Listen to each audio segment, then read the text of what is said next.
That was one of the things that I found surprising on the CPI print that we had between the last call is food and energy were up. That wasn't a surprise, but so was everything else. Typically, when you're seeing that increase, other people are cutting money back.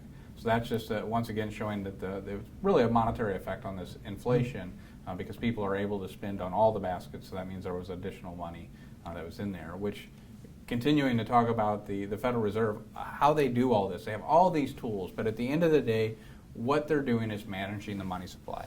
It's either growing or it's contracting or it's stable, rarely ever stable, and it's almost always growing.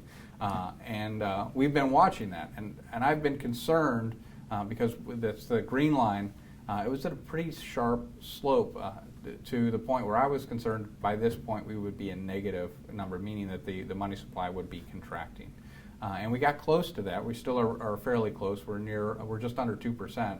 But that line's starting to pull up a little bit and kind of stabilize, which I've been fairly pessimistic about this market for quite some time. There just hasn't been a good place to be.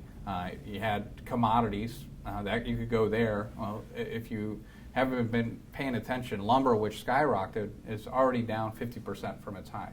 When this finally turns, those things that are working right now are going to have a pretty big air pocket. And seeing this is starting to say, well, maybe there's a silver lining here. We don't need to be as pessimistic because the money supply is starting to stabilize. And what we're noticing is, yes, the Fed is reducing their balance sheet. That's that red line. So they went out and they bought bonds and gave cash. That put cash out in the economy. Now they're letting those bonds mature, so somebody pays them cash as a holder of the bond, and they just keep the cash. And that reduces the amount of money in supply. That's not the only way money can be created, though.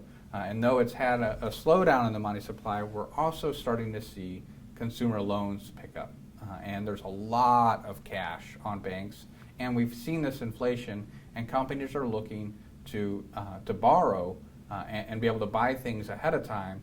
So we've seen a big jump in demand for loans and the ability of the banks to actually provide that loan, which is key because one of the things that would happen in 2008 to have such a severe crisis was there was a liquidity crisis. At the moment, the banks are quite well capitalized and have the ability to loan. And it may be that the Fed begins to slow their money supply growth at the same time the organic banks start to actually increase it through loans, so we can start to see that money supply really begin to stabilize through loans to the market. You said businesses, but consumers as well, right? The consumer likes to spend almost every dollar they make, and if they can get their hands on credit, they're going to do that and to continue consuming. Right. So as long as the credit conditions are okay that they can do that, that's supportive. And we are a little concerned about the savings rate, but it may be that consumers are saving less because their assets relative to 3 years ago, it's much higher. Maybe they don't feel like they need to save as much. It's still too early to tell. That's kind of one of those things that we break away from the consensus where people say the consumer is really, really strong, and we say, well, consumer's okay. Yes. Businesses are still pretty strong. Thank you for watching. Be sure to like the video and press the subscribe button right here so you never miss an update. If you have any questions or would like to get in touch with an advisor, click the link in the description below to request a meeting. We'll see you next time.